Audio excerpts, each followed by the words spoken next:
broadcast network, AFTERBUZZ TV.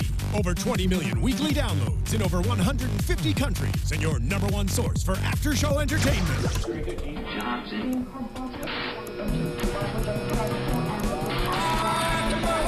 AFTERBUZZ TV, the destination for TV superfans. Producing aftershows for over 300 of your favorite TV shows, interviewing celebrities and showrunners, and bringing you behind-the-scenes exclusives. All thanks to E! Entertainment's Maria Menounos, producer Kevin Undergaro, and internet leader Akamai. Now, let the buzz begin! Woo! Hello, everybody. Welcome to another episode of the following after show here on AfterBuzz. My name is Nando Velasquez. You can find me on Twitter and Instagram at Nando Vel, Nandovel. And next to me is Mr. Micheal Drew. Hey, I'm Michael Andrew. You can find me on Twitter, Michael_Drew, Michael EAL. The song, it just... So good. I know. It's a haunting song. You got mesmerized. It did mesmerize me. I love the song. I know. It's beautiful. And Pegah is joining us as well everybody. again. You can find me on Twitter at Pegah Rad. And last but certainly not least... It's Sean Overman. You guys can find me on Instagram and Twitter at SeanAustinO. He just happens to be the last one in a row here. For those of you tuning in on YouTube, which you can tune in on YouTube, I believe we are streaming live right now, so you can join in the conversation on YouTube. And you can also tweet at us, hashtag ABTV following. And and pretty much we got a lot to talk about. Yeah. We're doing a normal size show, but it was a 2-hour episode last night, and a lot went down. So we're recapping episodes 4 and 5 that aired, again, one after the other on Fox on Monday night. They're called Home and Hostile Witness. And, let's just get our impressions out of the bag, because the big thing was obviously the very last few moments. We finally get to see Joe Carroll. Yes. So, Pegah's excitement. Huge. Yeah, Pegah was very, very excited. Wow. I couldn't breathe for like the last 10 seconds. Yeah. So finally, we felt like he was going to come back. They haven't really been using any promos with him. If you look on IMDb, I haven't really bothered to look because I kind of wanted to be surprised. So I'm guessing he might be in IMDb. I don't know. Well, but sometimes they add it after they're on it, so they don't give it away. If they're smart. If they're smart, they do. So, look, season 2, he was supposed to be dead, but we all kind of knew. They kind of showed him at Comic-Con, and we knew that he was going to come back eventually. I like the way they brought him in this season so far, actually. I know you couldn't wait till you couldn't wait 5 episodes. He looks like well rested. See, he was really talking. He was really talking to the Fox execs. What took you so long? I love that. Was a great first line. I think it was for everybody. What took you so long? I've been here waiting this whole time. Brilliant, beautiful way to introduce him to this season. I have a prediction or two about him that, of course, we'll skip to that later. Yes. But I definitely wanted to just throw that out there. So it's great to see James Purefoy back as Joe Carroll. It's kind of like when we first saw them, meeting in that interrogation room back in, I think that's in Virginia, in the federal compound they had down by D.C. Mm-hmm. Looks very similar to season 1. So very, very awesome. Let's talk about this. We're going to try and do the best we can because there was a lot. Yeah, so much. We're going to try to get through. Yeah, we're going to try and do it by episode. I have a whiteboard with tons of stuff written down, so forgive me. Like I said, you can definitely reach us on YouTube. I don't see. If you guys didn't tweet, I don't know. We didn't get a Twitter on it. I don't think so. I just want to get the link to it so we can follow what people are saying as well. Just an FYI to Jonathan, our engineer. Anyway, so let's start off by talking about Home, which I thought was a very, very interesting name for that episode because first of all, Kyle said home is where the heart is. Mm-hmm. That was a big line. But pretty much everyone's being attacked at home. Everyone's being attacked at home. Everyone and their grandma has something going on at their house, apparently, in this episode, which I thought was really, really interesting. The firehouse, Max's apartment, and then we got Daisy and Kyle having their home infiltrated. Yeah. Exactly. I guess Mark's. That's the same house. And right? Mark's house too. And Mark's that's a different house. Oh, okay. The only house really. Well, I was going to say the only house really is Hardy's house, but Gwen's moving in there, so even that has something she's infiltrating. there. Even she's infiltrating in her own way, and more importantly, the alcohol that's infiltrating his house too. That we seem to be teasing to. But let's talk a little bit about the opening because it was a very jarring opening. We see these two new characters. One of them just for a very brief amount of time. time. Reggie and Marisol. Yes. And just college couple, just hanging out. They were just catching Tate's band, and he's trying to make his way up to his girlfriend's dorm, and she's like, "Nice try, but I got to study." And they're being scoped out by Kyle and Daisy. Yeah, and they're sitting there admiring their relationship. Like, oh, that's so sweet. Too bad it has to end so tragically. And it's like, oh. Which also is foreshadowing for them, too, actually. Oh, there you About go. that, too, Yeah. that line, which I thought was really, really interesting. There were a lot of lines for her. There's another one that was foreshadowing, too, when they went. I don't mean to jump ahead too much, but when they're in the dorm, that was another foreshadowing line, too. Oh, I don't know how you could live without yours. I can't live without mine, or whatever she said, right? I'm paraphrasing a little bit. Yes. I'm paraphrasing a lot, Daisy. actually. With Daisy. Yeah, I know what you mean. Yeah. I was curious to see how they're going to kill Reggie. When they approached him, I was wondering if who was going to take the lead. Yeah. But I thought that was the way they did it. I was like, oh, okay. And that was a new way because it's usually stab, stab, or something like, chop, chop. But And the Chop, timing. chop, stab, stab. But It was this just was like, push. meh, It was push. Right on time. It fit all into their grand plan, though, because they couldn't make it look like a murder. But you know what's so funny about that scene, too? It was like Daisy and Kyle were really relating to Reggie. They're like, you're a cool guy.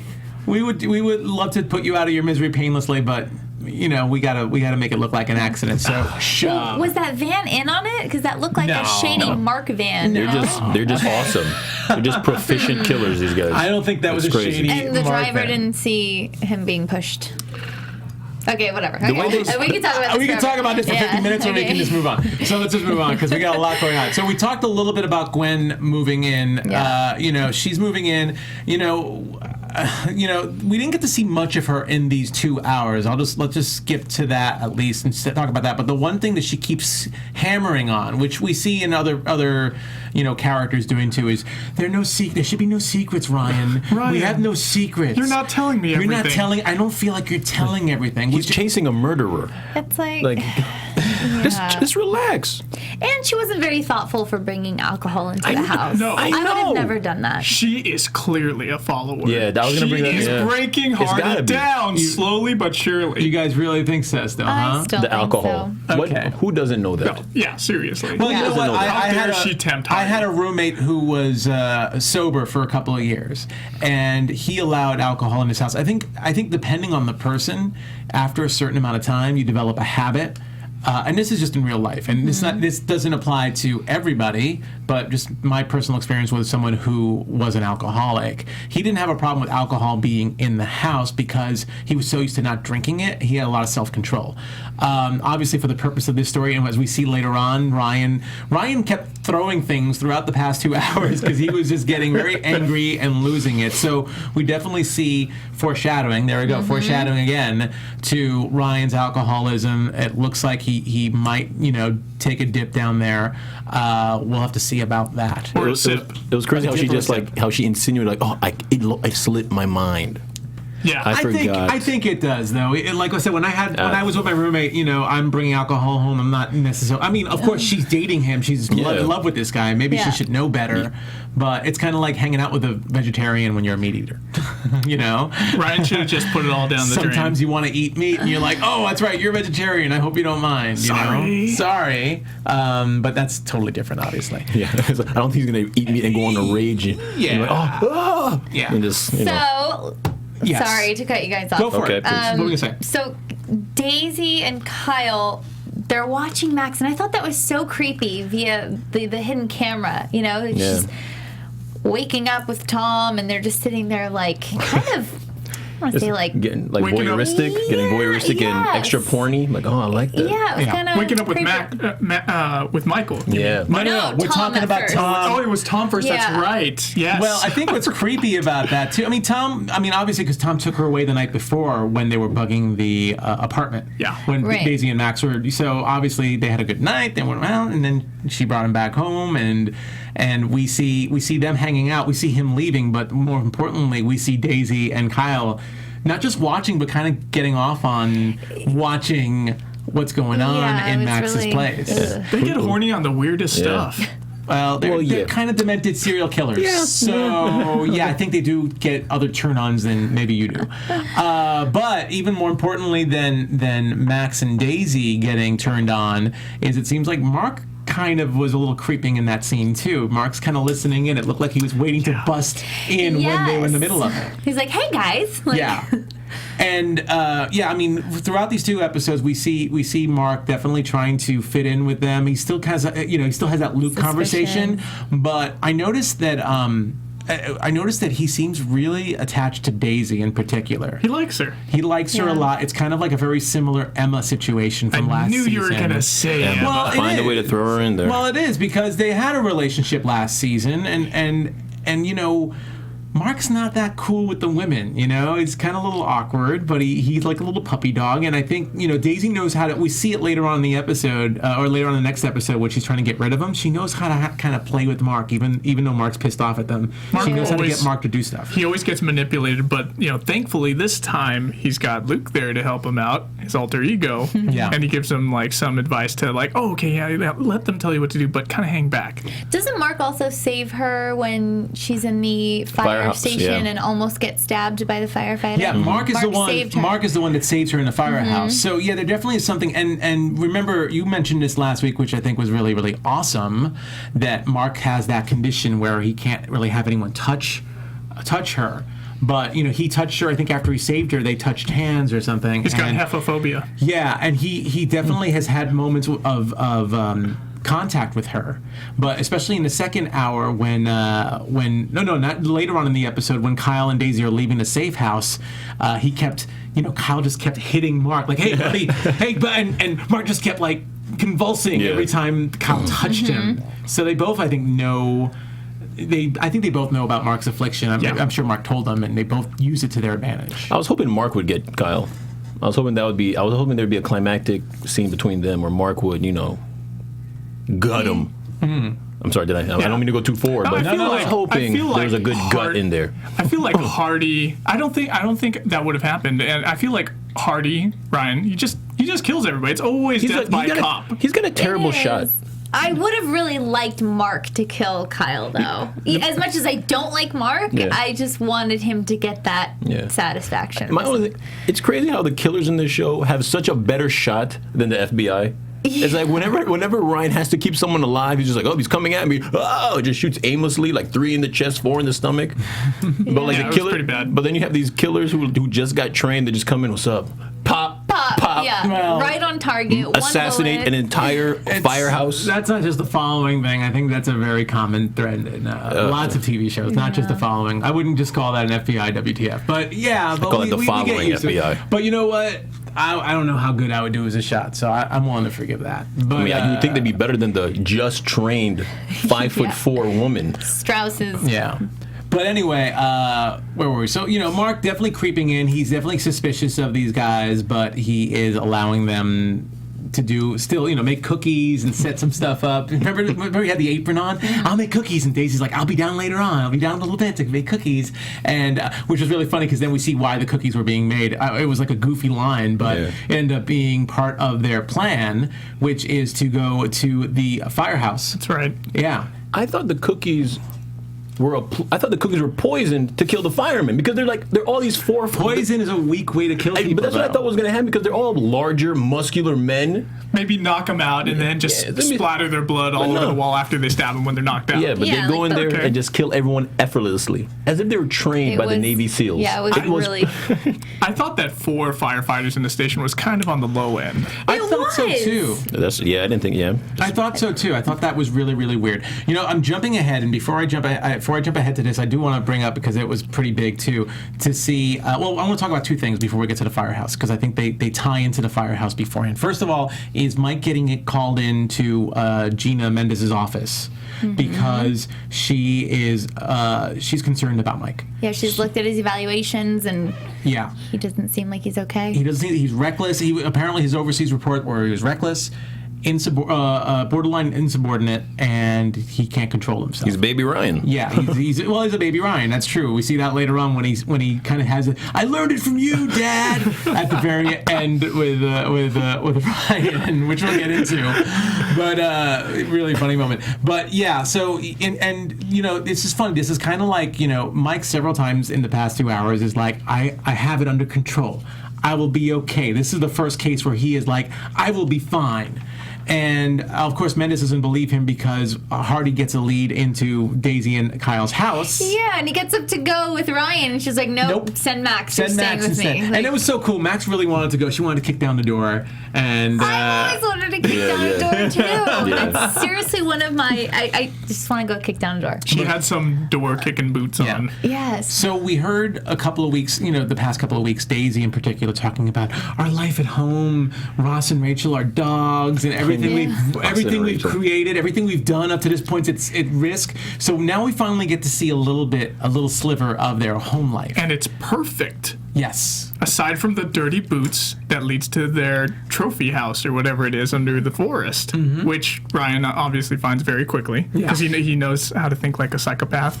So now all those things that the mannequins were wearing, those are all outfits that Daisy and Kyle wore in other killings, or what? I thought it was people they killed. I thought it was souvenirs of people they killed. Because some of them had slices on them, were torn, blood soaked. That was their thing. Their thing is they become who they kill. Right? That's what they did in the premiere episode. Remember, they killed that couple, and then they said they were going to take their identity. See, remember, Kyle said, "Who am I today? Who am I going to be today?" Exactly. So they were using them, but I don't know if they were just using them to be on the lam, just to or what. But they definitely seem to have souvenirs. I mean, serial killers are supposed to have mementos of some sort of signature. So this was their weird museum in this makeshift underground bunker that they had. Yeah. And their dog walker happened to be hanging out in there. No, she wasn't in there. She wasn't in there? She was came nearby. out looking, she came out, and I think that's when Ryan ran upstairs. I don't think she was in there. She didn't know anything about it. Okay, it seemed like there was another entrance. She was legitimately she's part of the world that Kyle and Daisy give to the public, which is that perfectly clean, beautiful house. I know, but it was flawless, super, super clean. Yeah, and she's also a terribly bad liar, as we could tell, because when she's on the phone with, I'm actually surprised that Kyle was like, I'm going to stay on the phone and talk to you some more, even though it was so obvious to everybody that they're being traced. Yeah, they totally triangulated that. Yeah, and of course Kyle had his moment about, you might be my home, but home is where the heart is, and my heart is right in front of me. Oh my God. My heart is right in front of me. Cue the vomit. Daisy. Cue the vomit. You don't like Daisy. I think she's hot. No, I mean, she's hot, but like their whole relationship was like so sappy. Like, get over it already. I like Max. She's like the most masculine. I love it's like she's out manning the two guys. Well, stereotypical man. Yeah, I mean, I don't condone cheating, but I love Max. I think I like how she has the two guys. They're just completely like Max. They're just like the stuttering and.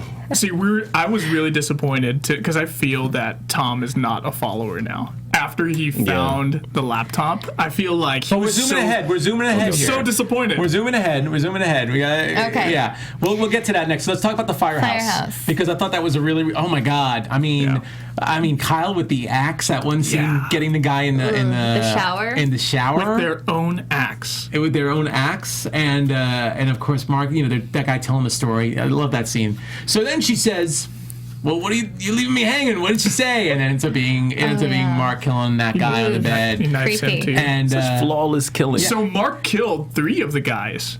Mark killed 3 of the guys because he ended up killing the guy that Daisy was having trouble with. The guy Daisy was flirting with. Yep, so 3. Yeah, and Daisy was hot when she was flirting, I gotta say. But but we saw that, and I predicted the firehouse. But that honestly, was a good prediction. Yeah, but I could tell by the scene it was a firehouse. But it was cool. You still get it. I still get it. I guess I still get it. And cookies for you. Not those cookies. Yeah. But yeah. Anyway, so we see the scene, and this firehouse has a direct correlation. Not only does it have a direct correlation to Ryan Hardy, but also to Max. And then because they took photos with one of the firefighters there, and their dad used to work there at that particular firehouse. Well, yeah, Ryan's brother is Max's father. Dad, yeah. So, and he worked in the firehouse, and I think if I remember correctly, and please, internet, correct me if I'm wrong, I believe he might have died in 9/11. I think I remember from a backstory he died in 9/11. I don't remember. I think that was Ryan's father died in 9/11. I don't know about the brother. Right? Oh. I think Ryan's father died 9/11, but the brother, I don't know about the brother. People tweet at us, comment, let us know what you think. But regardless, the guy... Someone died a hero. He's on a memorial wall, so I think that leads me to believe, because a lot of the firehouses in New York after 9/11 have memorial walls commemorating 9/11. They didn't show a 9/11 plaque, but my guess is that he was on with several other firefighters that they died in the line of duty. Mm-hmm. And so regardless, I think that's what it was. But... Anyway, so not only does this affect Ryan, not only does this affect Max, I mean, we see how it affects Max in a second, but it also, these are heroes. This is the city of New York. Firefighters are well respected, especially ever since 9/11 in particular. They're definitely held up. So this hits the city, and of course, there's a big sign on the wall saying, "Heroes die while you lie." So it continues. Yeah. Even more controversy. And then all Mark, the press. Yeah, yes, with the press. So Mark's sitting at home watching this, and he's excited that finally people are starting to question Ryan, and this gets him super excited. Yeah. This is the biggest. I feel like this is the biggest massacre in the following since like the beginning of season 2 with the. I wouldn't say no. Probably the Carrie Cook book signing in season 2. I was going to talk about the subway car. But That was bad too. Yeah, and the church they saved people, but yeah, I think it was really the book signing. But anyway. So yeah, let's talk about before we talk about Mark, let's talk about Max, because Max is hurting. This is her dad, and even though her dad didn't die by Mark or any of the followers or Joe, she still is affected by it, and she calls Mike, whose dad is a victim because of Mark, because of the Greys. His dad was killed, to relate. And she's drinking at home by herself. Alcohol in the house. Liquor and depression. That's what it leads to. So what do you She's got think? that hardy blood in her. She needs that alcohol in her veins. Guys, they've been kind of like playing with her, I mean, we saw her with the photograph earlier in the episode, looking at it and seeing Mike. So we know that there's something going on there. I thought she was looking at Clark, not Mike in the photo. She's looking at Clark? Yeah, she points at Clark on the she photo. did? Yeah. So Mike was on there too. I feel like the whole group, she was reminiscing about, everybody's together and now we're like falling apart. We're the ones who had the lie. Really? Okay. I thought it was Mike too. I thought it was Mike. I thought it was Mike too. I just think she connects on such a deeper emotional level with Mike than she does with Tom. But last week they hugged, and it just seems to be that whole. Yeah, exactly. But that's what I mean. So I think that she sees pictures of Mike, and she's kind of and that was after Tom left. She was looking at that photo of Mike. Right. Poor Tom. So I feel like this is building up. We see what happens, and of course, Daisy and Kyle are getting off on this too, because they're creepy. Oh, she looks touched. That's their porn on the internet. That's their porn. That's their stream. That's their porn stream. That's their stream. Yeah. So you gotta love that. And of course we see that happen, and then of course they wake up and she's like, I made a terrible mistake. It was a moment of weakness. She was in full guy mode. Yeah, she kicks him out before breakfast. I know. That was awesome. Walk of shame. Well, they didn't have the time for the walk of shame. Not even coffee. But still. Yeah. Not even coffee. I mean, she coffee. felt horrible. She's throwing the clothes at him like, Get out of here before Tom comes. Well, she's conflicted, and honestly, this complicates a lot of things. We see this complicates things, and we even hear later on in the episode, just putting this into perspective, her saying the reason why her and Mike won't work out is because Mike always chooses Mark over her. He's too obsessed with finding Mark. his dad's killer. Yeah. So we definitely see that, and we'll see that later on. That's but that's true. again, it's like a doubting Thomas. It's like it's Mike just keeps telling people, no, I'm good. I can handle myself. I can control myself, and I'm not that obsessed with Mark. And you can count on me. And here's another case of Mike saying, "You can count on me. I wouldn't choose Mark over you. I love you. This is real. We just had sex. This is real. I want you." So, like, no, get out here. But anyway, so that's the aftermath, at least as far as they're concerned, and of course, Ryan's pissed off.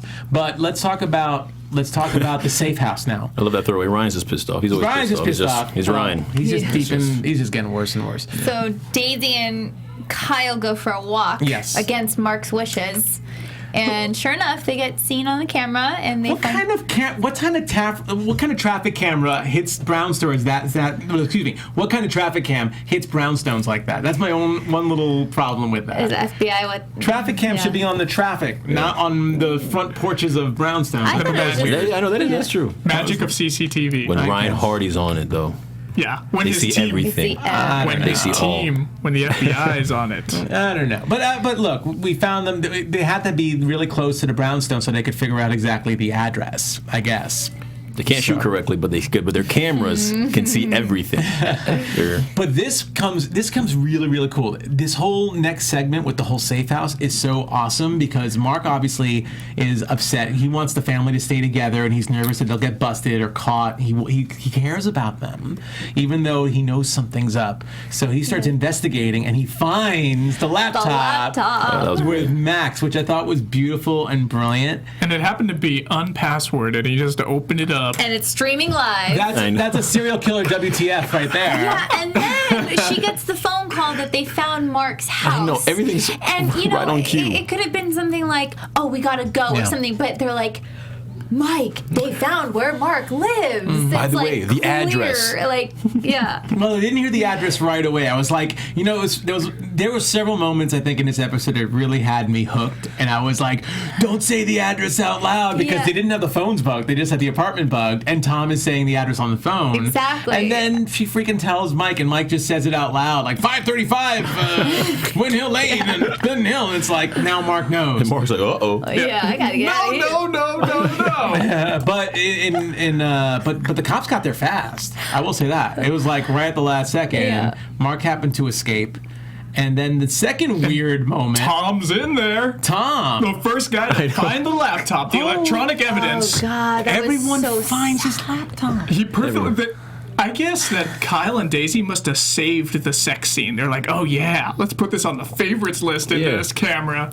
Yeah, that's what threw me off. Because later on, when they pull out the laptop, it's right to what's happening right then and there. Yeah. But when Tom sees it, it's like they're doing it. It's like, oh no, he finds it right. He found it and then he rewound it precisely to the point where they're getting it on. Found the it night and before. rewound it. And then, well, two things. I mean, first of all, we'll talk. He opens it up in the fire in the police station, and he doesn't have to put the Wi-Fi password on. It just goes right to. That's the thing that bugged me the most. It's like, don't you have to put a Wi-Fi? Especially you're in a police station. You can't just open up a computer and expect it to work automatically. Maybe he did that earlier in the morning. It's not plugged in or anything. They must have had a hotspot. Yeah, maybe hotspot. that thing, it has 4G capabilities. Yeah, maybe. Possible. I just thought that was odd. But anyway, Tom pockets. I mean, this is illegal. Evidence. This is evidence. Yeah. This is like a crime, isn't it? Like he can get in major trouble for this. Obviously, That's how much he loves Max. He's obsessed with her now. I can't believe how much he kept his cool when she came in and he was like, so I tried calling you last night. She's like, I took a sleeping pill. Yeah, that kind of threw me off too. Yeah. I would have been like, what is this? Like, open the laptop and show. Yeah, that would have been better than bringing it back to the police station. Yeah. Now he's obsessed. I mean, I get it, wrong place, wrong time to do it, but he kept his cool. I think he's checking to see maybe he's giving her opportunity because even I know you don't want to get to it, but like when he calls her later, he's still calling to see. Like, oh, she didn't. He's turning into a weirdo. Yeah.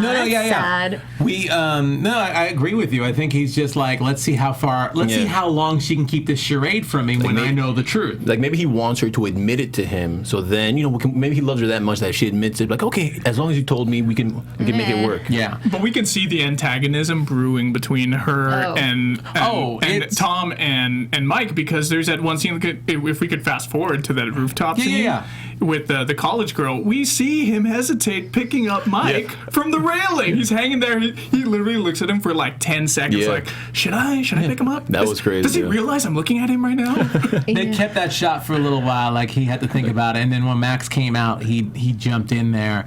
So it's going to be interesting to see. Obviously, the rest of the scenes with Tom in this episode, which weren't that many after that, really are I think Tom is just measuring to see when Max is going to give, but it's a little soap opera for me. It's like, so, like when he was like, so you get a good night's sleep last night? It's starting to turn a little like melodramatic. It's a little too much for me, but I'm still digging this, and I'm not sure if Tom. I don't think Tom's a follower. I don't think he is anymore. But Tom is obviously have some problems because he does not trust her, and he also is not doing his job properly at this point. He is affected by this. Absolutely. Yeah, this makes the two guys who are chasing Max seem a little weak to me, only because she's the only one who's focused on the goal. It's like, guys, we gotta find this killer. But yeah, I know. But what about me and you? Yeah, Let's get over these issues. You want to watch? Let's read a book. Let's like, listen. We have to find the killer. They don't have to. Yeah, they gotta find the killer. Honey, I saw you sleeping with him.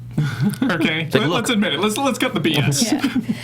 So then, they went into, was it that same room where they found the catalog for Townsend College? That was the one item that was taken out of the firehouse, which you didn't bring up, but there was that one small item. It was in a pack of binaries. With the codes and stuff. And it had the codes for Townsend College. Yeah. And from that, they started figuring out that their next victim was Marisol. And it was, of course, this is all confusing because they don't see a connection, but they figured out, they end up running in. We'll have to jet through this a little faster, but they end up running in the nick of time to somewhat save Marisol. But that was really creepy, too, just having them do the suicide. This was the suicide that Juliana earlier was talking about. We'll get into Juliana later. Yeah, they posted it on Facebook. Yeah, they posted it on Facebook. I love the little, I don't know what you call those things. The paper, extra creepy. That little paper game to figure out how to kill her. They're so childlike. Pick a color. Yeah, it was so childlike. And of course, Daisy was hoping for a hanging. She gets off on asphyxiation type stuff. Yeah. Yeah. We know how they get down, yeah. I guess she does. Hey. I didn't think about it that way. But you will tonight. But anyway, so everyone's going to Townsend College. I will about to. What the hell? Sorry. I'm sorry. You don't know what I'm thinking about tonight. Emma getting it on with Daisy. You guys, hear nothing. You guys bring her Asphyxiation. up more than I do, so don't even. Okay, let's stay on Daisy track. is my Emma. Anyway. So they get up to the rooftop. Well, they get up to the rooftop. We see we talked already about Mike fighting with Daisy. Knocks his gun out and has a little fight with him, and he falls over. And then Max saves him. Ryan's got Kyle, and he ends up saving Marisol. She gets stabbed, but Kyle gets off, but not before getting shot. In the shoulder. Yeah. Through In and the through. Must be a through and through, right? It must be a through and through. So, Yeah, because he had a bandage later. on both sides. On both sides. And a Yeah. perfectly placed garbage chute to go down and escape. That's a cool. Those things are cool. I don't know why. Those things seem cool to me. Big enough for his buff I self wouldn't to use get it, through. but It would have been awesome if it was misplaced and he didn't realize it and just leased outside and just plats on like the cement. Like, oh, case is over. no, well, still more to the case, Yeah, but but- Kyle's over. But Kyle's over. So anyway, so we pretty much end the episode with Daisy and Kyle reunited. They got to escape, and they are calling whoever they can. They're calling Mark, but Mark obviously thinks, he was trying to call them the whole time when he escaped the safe house, and he thinks they ratted on him. And we see another beautiful scene with Mark and Luke.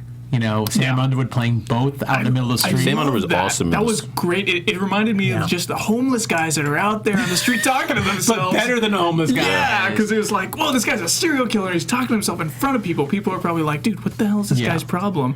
So anyway, Kyle is shot. Marisol is saved. They figure out this has something to do with Strauss. The Yeah, FBI her figures mom out. is the judge in the Strauss case. Yes, absolutely. So they figure that Big out. time connection.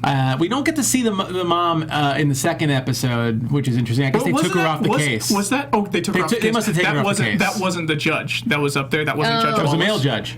No, That it was was a a female. woman. That was a female. Yeah. Yeah. Oh, it was a film. Oh, that's think right. I'm it may thinking the have other been guy. Judge Wallace. That was me. That was Judge Wallace. You're right. I'm sorry. I'm getting confused. So much to watch. So much to cover here. Did I miss anything on the episode? I know you had a lot of notes. We think that was- covered that pretty was thoroughly, good. right? Yep, everything was Okay. good. How about I read through some of our fan comments really, really quickly? Let's do that really quickly. Breeze through them. Yeah, let's talk about some of the fans. Thank you so much for following us and commenting on us from last week. Sean's got some names and some comments. Let's So do we that. got D. Lara 123. When are we going to see Joe Carroll? Still no sign of him. Well, Yeah. we did tonight. Welcome to episode 2. Yes, yes, Awesome. you got your wish, D. Lara. Okay. We got Performing Sis. Don't trust Ryan's girlfriend. She wants to know all of Ryan's secrets. Sounds like a setup to me. Things never turn out how they seem in this show. And that's what I'm thinking here. I'm thinking right that there with you. I'm thinking that Gwen's a follower. You know. It's gotta be. It's either her or Tom. Gotta be one of them. Yeah, and lastly, we got JCC AOL. Do you think Max's boyfriend could be a problem? I do feel like Max and Mike still have feelings, but cannot see them getting back together. You guys are doing great. Well, thank you. Well, thank you. And yes, they did get back together, so, Nice prediction. So thank you guys so much for commenting. If you are following us on iTunes, please rate and comment us. If you're not, please subscribe to us or subscribe to any of our other AfterBuzz shows. And we'll try and mention some more comments on Twitter or on iTunes or on YouTube. So thank you so much. I'm getting tongue-tied here because there's so much I want to cover. And we have a little bit of time. Okay. Okay, so episode 305. hostile witness, which I believe refers to Ryan Hardy, because he's the one witness on the stand. I guess that's the hostile witness there. Let's start off by talking about Daisy, Kyle, and Mark. They're reunited. Daisy convinces, we said this already, Daisy kind of convinces Mark to go out, and Kyle all of a sudden recovers, kind of, and they sneak out to the next part of their plan with Juliana. But this time, Mark is following them. Yeah, and he's like, he turns into the whole Luke discussion. I knew it. I told you. Yes. He's gotten so much smarter and so much better at not being a gullible.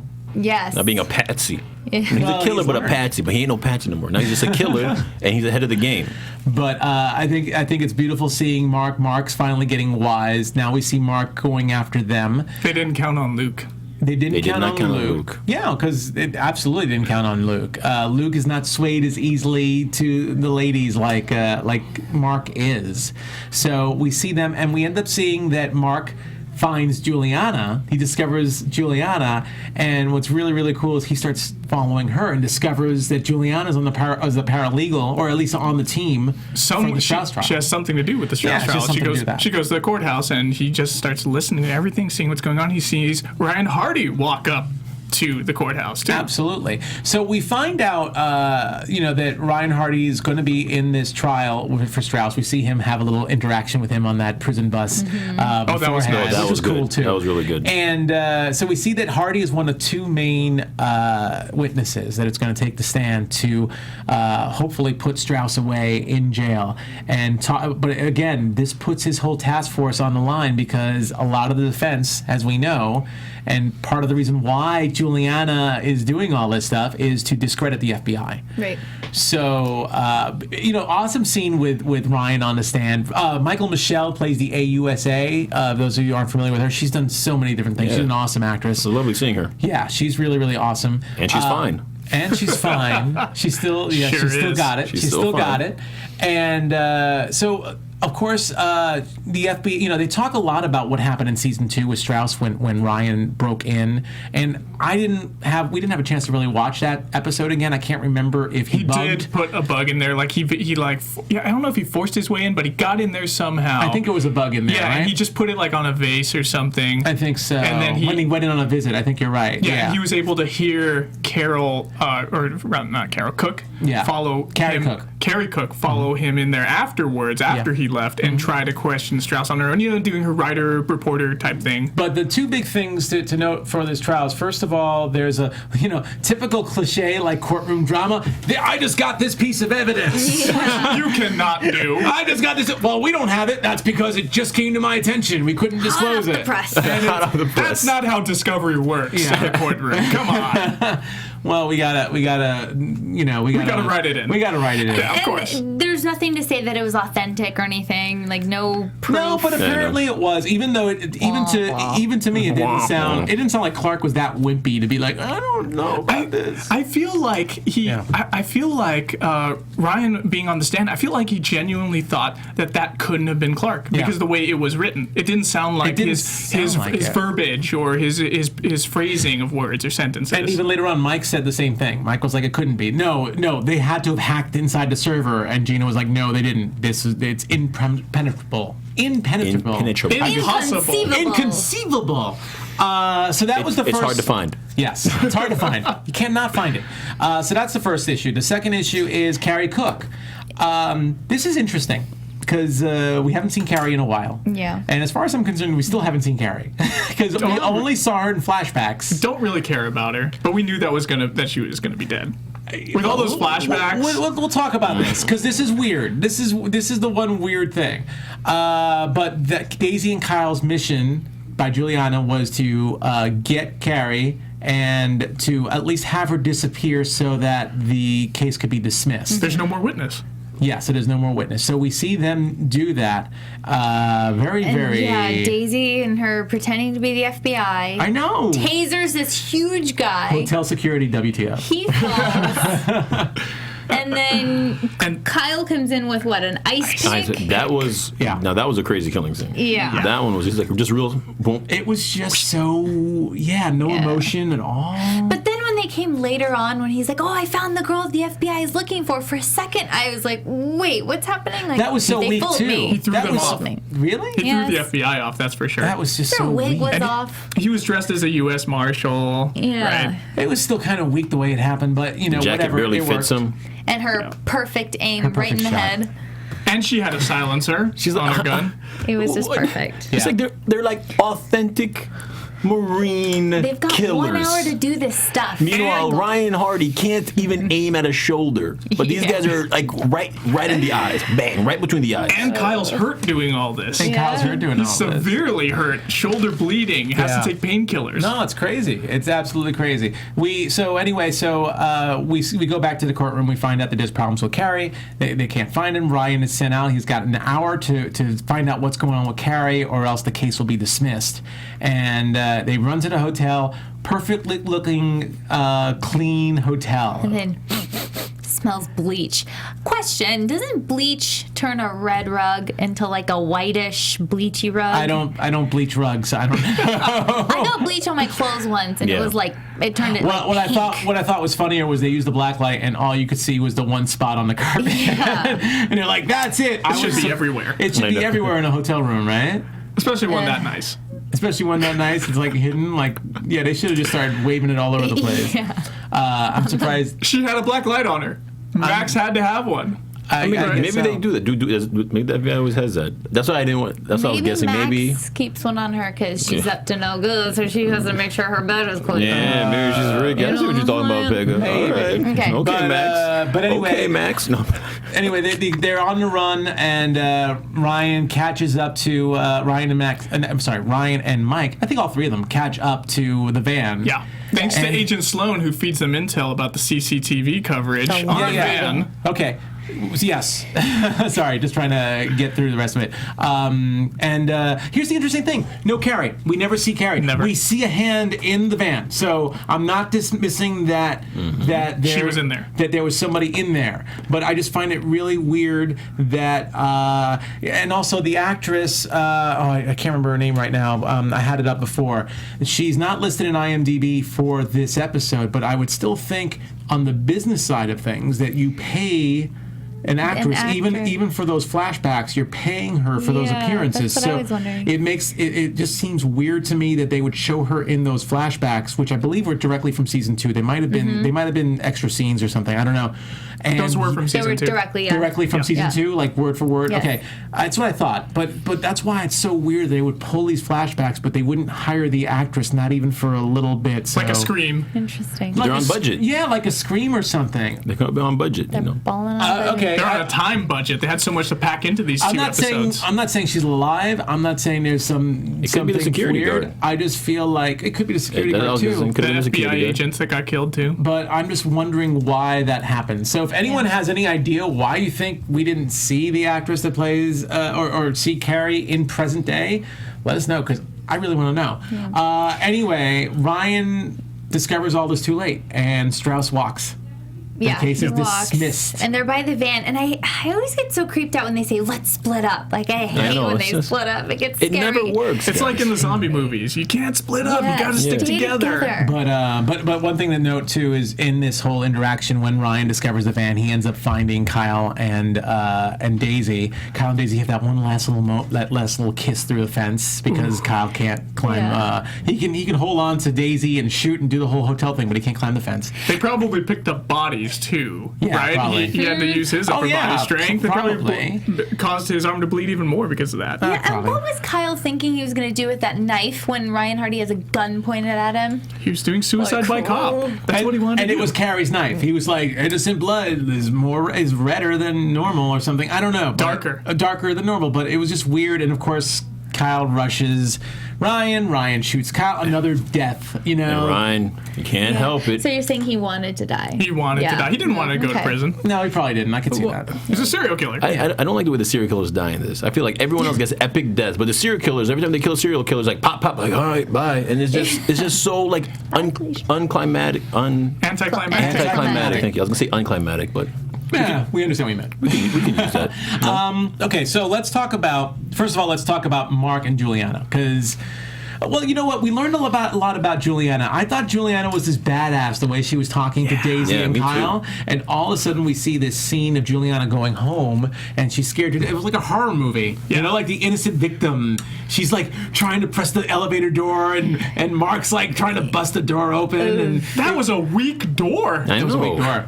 But Juliana's not all that she seems. I think we all thought she was a follower. We all thought she was one of the followers. Exactly. But she was just an intermediary being paid by Strauss. Yeah. Pay off her school loans. Just like the lawyer from season 1. Yeah, more or less. Yeah, pretty much. So really interesting because the way she was wound up and everything, she just seemed like she could be. And it looked like Daisy and Kyle seemed to respect her in a certain way. So and they seem to be scared of everybody. Well, she was the messenger for Strauss, so they knew. Maybe that's why. It was like why. one connection away. But here's an interesting thing because when Daisy was talking to Mark, when Mark was interrogating her before he killed her with the iron, he said that they were students of Strauss. But yet, here's another FBI WTF. You know, they were able to figure out that Andrew was a student of Strauss. Why couldn't they figure out that Daisy and Kyle were? Like, they couldn't find that connection, which I thought was really, really weird. Well, they said they never left Ohio, so maybe that's what it was. I don't know, but there would still be a record in the school system, I would think. He must have recruited them somehow. I don't know, but I thought that was the one little plot hole that I thought was that nagged at me. They couldn't find out that they had a connection to Strauss. So but anyway. Serial killer WTF, they leave, or Mark leaves his location that he was searching for at the pier. It wasn't him who did it? It was not a WTF. Really? That was his He plan. did it on purpose, that's right. He said kill two birds with one stone before he left. That was good. Yeah, that's right. So if anything, it was an FBI WTF for looking at that and thinking, this can't be a trap. They just told us where the location is. We'll just show up over there. No, but here was a serial killer WTF. Putting on the laser sight when you're about to kill somebody. That was really bad. That might be a WTF, but that's just his gun. And well, I mean, yeah, they weren't paying attention. He stayed on there too long. Yeah, he definitely stayed on there too long. Yeah, he's also a sniper. These killers are also expert snipers. Yeah. Well, it helps to have the. First of all, he missed, and second of all, he had to use a red dot. So I don't know if he's an expert sniper, but he had the gun, which you even said, like, how do you get the gun? Yeah.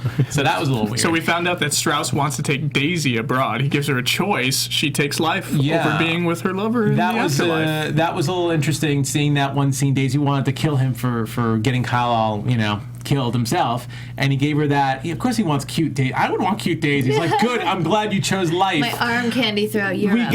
We get to go on this cargo ship and live out the rest of our lives in luxury. So Daisy chooses Strauss and living as opposed to killing herself and just being reunited with Kyle in the afterlife. We have that whole skirmish with the sniper fire. Right. We have the whole skirmish, but more importantly, this was my segue to Daisy chooses life, but we see that Mike makes a choice too when everything's going down. Ryan's supposed to chase Mark, and he makes sure that Max and Mike are chasing Strauss. Mm-hmm.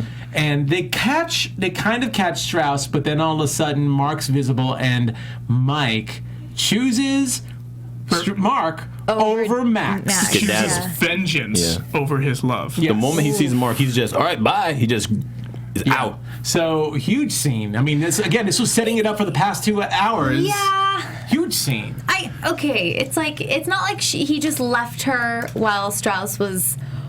I don't know. He was handcuffed. Yeah. And I get in like a split-second decision, like, okay, he's taken care of. I'm going to go run and get Mike.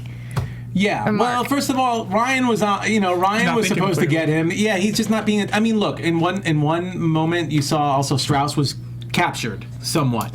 We just didn't see Daisy in the background. So really, by choosing Mark over Strauss. We all this stuff goes down. First of all, we see Max get seriously injured. I'm surprised she's not dead after Daisy hitting. This is the second time we saw her with a big pipe, and I guess she's just not that powerful because she didn't kill Max. She wasn't aiming for her head. It was like her She really went to town on her. That was weird. She really went to town on her. So That was a blunt. What was that? A piece of wood? Yeah. I don't know, but that was just still weird. I think Max should have. I don't know. I'm not saying Max should die, but I'm just saying that should have been a lot more serious. I have a feeling we'll see Max really soon get up up on her feet. So based on the injuries. So we see that big scene where Mike catches Mark and he's about to shoot him. Get on your knees. Yes. And Ryan has this big speech, let him live with pain for the rest of his life. Don't let him turn you into a bad guy. Yeah, and then Mike puts his gun down and relax. Mark escapes. Boom, gone into the water, into the darkness. Yeah. So that was awful. What kind of arrest and control procedures do they train at the academy? That's an FBI WTF right there. I don't know. Yeah, I guess they just shouldn't have put their guns down. Definitely an FBI WTF over there. But I think that huge scene, of course, and I don't know what to say other than the fact that they had that one scene with Ryan and Mike, and I already said it. It's like, if it was Joe Carroll, you would have done the same thing, Yeah, Dad. Yeah, Dad. So, you made me, Ryan. Yeah, absolutely. So we see, obviously Mike's pissed off because it's like, what kind of world is this? Max seriously injured. We got Mark and Strauss now are on the run, and Daisy still too. It's like crazy. Ryan going to Joe Carroll for advice. Yeah. Okay. So that's what he's going for, is advice. Well, I think that's what. First of all, just a quick note that he talks about his alcoholism, so we definitely see that. But yeah. So he has an epiphany as he's talking to Gwen, but I just didn't make that connection. Like, what? Because who knows Strauss better than one of his pupils, Joe Carroll? His best student. Yeah. So he's there. He's a trapped fish. He's got him in jail. He can just go visit him whenever he wants to pick his brain. And Joe has the awesome entrance, like, hey. Oh my God. Yeah. So What took you so long? So pretty much we end it with Carol. Gas. Sorry guys that we're rushing through 2 hours in about 50 minutes. We actually had a little less time. I think they gave us a few minutes extra. Yeah. But I think we covered pretty much everything that we have to do for this. So let's move on to predictions really quickly. Okay. And now, your AFTERBUZZ TV predictions. All right, so what do people have? What do you guys have for predictions? Well, let's go ahead and start with me, I guess. I feel like this one's kind of obvious. Go ahead. Let's start with this side of the table. I'm going to start with anybody. Joe is going to be Ryan Hardy's Hannibal Lecter. Yeah. Clearly. He's going to use him for advice. He's going to be there in jail. He's going to visit him whenever he needs something. And that's it. That's all I got. Oh, okay. Yeah. So we see... Well, before we do, let's just quick spoiler that we're going to talk a little bit now, I think, about scenes from next week. So if you don't like watching scenes from next week, Pegah's about to say something right now. So Michael Ealy, is it? Oh, yes, so Michael he Ealy. plays Theo. Yeah. He's going to come in. Strauss is going to turn him into a killer because we see him kind of hesitant at first, doesn't know really what he's doing, but then quickly, was he wearing the clown mask? Yeah, I think he was. Kind of Joker-esque a little bit. Yeah. I think Theo's going to be the next big scary guy under Strauss. I feel like Theo's he's like a chameleon. It looked like he was wearing a clown mask, and then he had like long hair in other scenes. He's a star pupil, so he looks like, that's what they said, star pupil, so it looks like he'll be a real badass. It's going to be weird to see Michael Ealy in that because usually he plays the fan favorite, the good guy. It's going to be weird to see him as just like a psychopath. Yeah. Yeah, I think it's be really cool. I think it's gonna be a really cool role for him. So, what do you got, Michael? Anything? I'm just gonna go with Max. I think that Max is going to open up to Tom first about the thing with Mike, and then Tom's gonna be like, "Yeah, well, I know," and then maybe she'll find out about the laptop before he tells her, so she'll think that he's been stalking her. Those cameras are gonna keep running. That just hit me right now. I just got that right now. That's a good one. I'm going to say, in regards to that triangle, I'm going to say that with Max is going to be out for at least one episode. And I think, just like we saw Mike in danger and Tom had to save him, but he didn't really save him until Max showed up, I think there's going to be another situation where Mike's going to be in danger, it's going to be up to Tom, and it might be a slightly different result. Or we see something like that. We definitely see Tom's going to break down. I also think, this is my prediction, I also think that we will see James Purefoy some more, but I don't think he's going to be the main villain like he's been the main villain the past 2 seasons. And I kind of hope not. I really want to see it become chasing Strauss for the rest of the season and this Theo character and maybe Daisy as well. I kind of like the idea of that happening, and then maybe Joe Carroll escapes at the end of the season, and we have Joe Carroll as the main, if the show gets picked up, as the main villain again in season 4. I'd be cool with Joe and Ryan just having like a relationship through jail visits. Jail. Yeah. So I kind of liked it because I liked that part of season 1. I love their banter in prison. Yes. And I would like to see more of that. So I am I'm kind of hoping that we don't have Joe escape right away. Yeah. That maybe save that for next season. Because I like the way the season's coming up. I think this will get picked up based on what we're seeing so far. All right, guys, thank you so much again. I'm sorry I'm cutting you guys off sometimes because I know there's a lot this episode. But yeah, anyway, this was AfterBuzz following After Show. And where can we find you guys during the week? You guys can find me on Twitter and Instagram at Sean Austin O. You can find me on Twitter and Instagram at Pegah Rad. You can find me on Twitter and Instagram. On Twitter's Micheal_Drew, Michael EAL, and on Instagram it's Micheal Drew right across. And you can find me on Twitter and Instagram at Nandovel, Nandovel. You can also find us all here on a multitude of AfterBuzz shows. I'd mentioned them all, but we're tight for time. Thank you so much, guys. Catch you next week. From executive producers Maria Menounos, Kevin Undergaro, Phil Svitek, and the entire AfterBuzz TV staff, we would like to thank you for listening to the AfterBuzz TV network. To watch or listen to other after shows and post comments or questions, be sure to visit AfterBuzzTV.com. I'm Sir Richard Wentworth, and this has been a presentation of AfterBuzz TV. Buzz you later. The views expressed herein are those of the hosts only and do not necessarily reflect the views of AfterBuzz TV or its owners or principals.